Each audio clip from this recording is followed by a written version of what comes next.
এই বাচ্চার কথা কেউ মনে রাখবে না, এই বাচ্চাটার কথা কেউ মনে রাখবে না। 3 মাস পরে, 6 মাস পরে, 1 বছর পরে আরো নতুন ইস্যু আসবে, আরো নতুন পাপ হবে, আরো বড় বড় ঘটনা ঘটবে। এরপরে মানুষ এই বাচ্চাটাকে ভুলে যাবে। এই বাচ্চাটা কি তার মৃত্যু যন্ত্রণা ভুলতে পারবে? তার সম্মানহানি ভুলতে পারবে? তার পিতামাতাকে ভুলতে পারবে? এখন প্রশ্ন হচ্ছে, তার পিতাকেও যদি আমরা জিজ্ঞাসা করি, ইসলামে রেপের শাস্তি হচ্ছে মৃত্যুদণ্ড, আর ব্যভিচারের শাস্তি হচ্ছে অর্ধেক কোমর পর্যন্ত পুঁতে পাথর নিক্ষেপ করে হত্যা করা, এবং বিবাহিত ব্যক্তি হলে এই শাস্তি, অবিবাহিত হলে 100 বেত্রাঘাত, 1 বছরের নির্বাসন এবং সমাজ থেকে বয়কট করা, আর ধর্ষণ হলে সরাসরি মৃত্যুদণ্ড।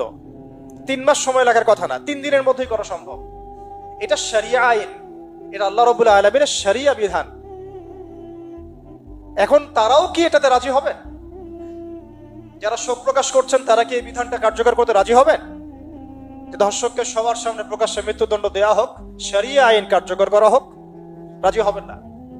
কারণ আপনারা বলবেন এটা করতে গেলে বাংলাদেশ থেকে মৌলবাদী রাষ্ট্র হয়ে যাবে। তো সমস্যার গোড়ায় আপনারা যেতে চান না, ডালপালা নিয়ে নাড়াচাড়া করেন।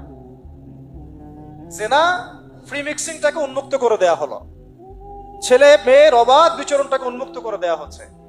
একটা চরম ক্ষুধার্ত মানুষদের সামনে যদি আপনি খাবারকে উন্মুক্ত করে রাখেন, এরপরে যদি কেউ জোর করে খাবার খেয়েও ফেলে, শুধু কি আপনি খাদকের দোষ দিবেন?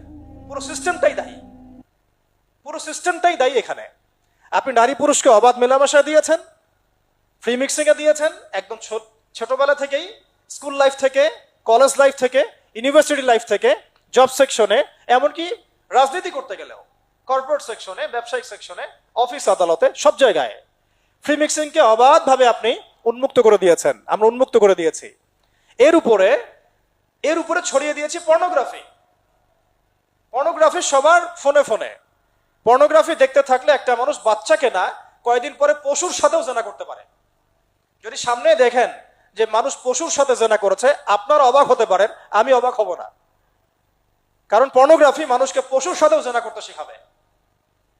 বাচ্চা তো কিছুই না। এর উপর আছে বিবাহ বহির্ভূত সম্পর্ক, ব্যভিচার, জিনা, ফ্রি মিক্সিং, ভ্যালেন্টাইন্স ডে এর মতো দিবসগুলো পালন করে ছেলে মেয়ের অবাধ মেলামেশা। আর এই জেনাগুলোকে আমরা বলছি গাছে আসার গল্প, যেখানে ওর উপরে 100 বেত্রাঘাতের শাস্তি অলরেডি মজুদ হয়ে গেছে।